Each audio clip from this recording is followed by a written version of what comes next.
ઓમ નમો ભગવતે વાસુદેવાય. શ્રીમદ ભાગવત મહાપુરાણ. 8મો સ્કંદ, પહેલો અધ્યાય. મન્વંતરોનું વર્ણન. રાજા પરીક્ષિતે પૂછ્યું, હે ગુરુદેવ, સ્વયંભૂ મનુજીનો વંશ વિસ્તાર મેં સાંભળી લીધો. આ જ વંશમાં પોતાની પુત્રીઓ દ્વારા મરીચી વગેરે પ્રજાપતિઓએ પોતાની વંશ પરંપરા ચલાવી હતી. હવે તમે અમને બીજા મનુઓના વંશનું વર્ણન કહી સંભળાવો.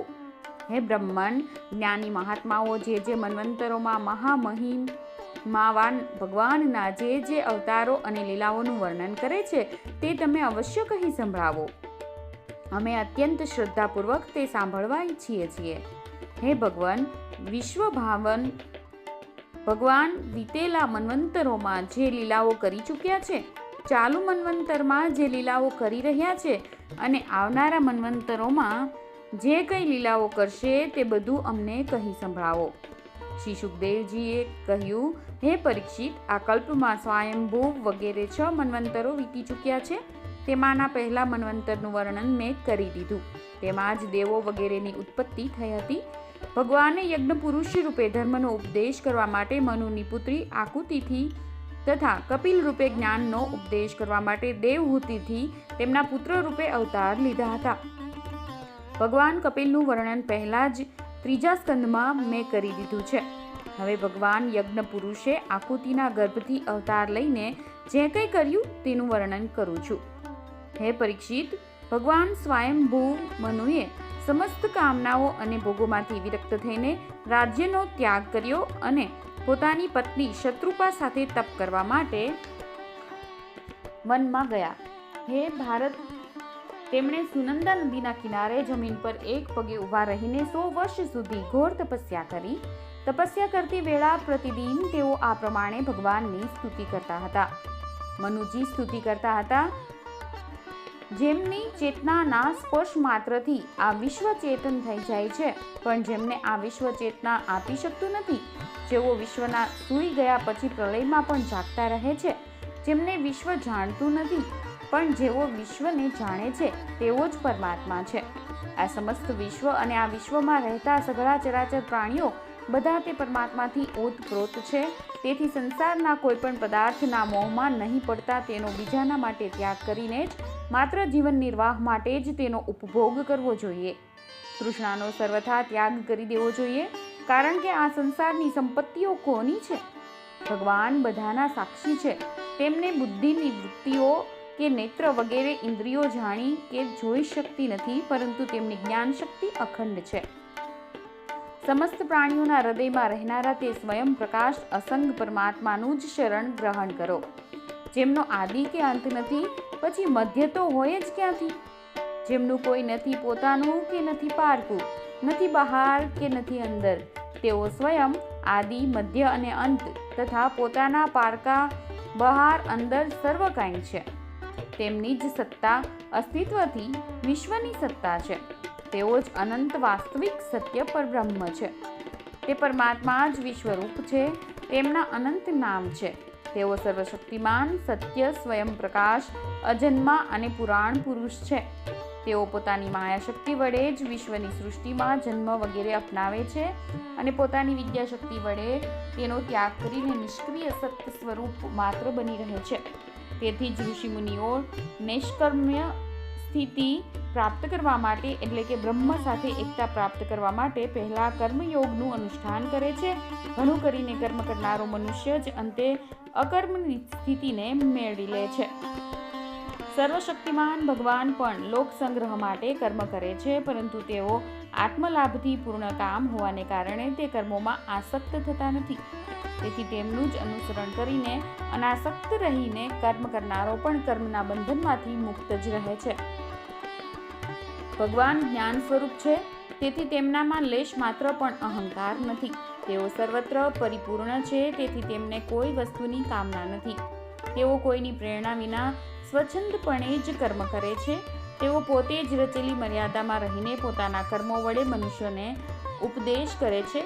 તેઓ જ સઘળા ધર્મોના પ્રવર્તક અને પ્રાણદાતા છે. હું તે જ પ્રભુના શરણમાં છું.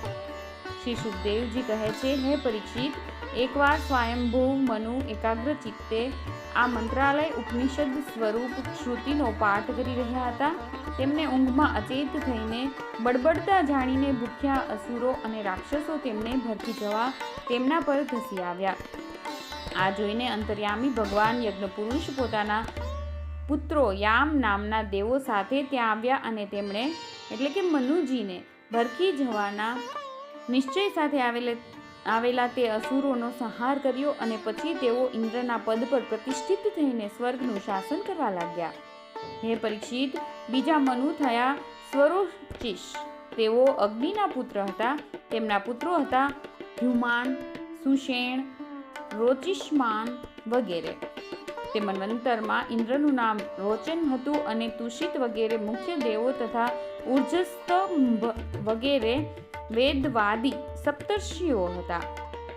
તે મન્વંતરમાં વેદશિરા ઋષિના તુષિતા નામના પત્ની હતા. તેમના ગર્ભથી ભગવાને અવતાર લીધો અને વિભુ નામથી પ્રસિદ્ધ થયા.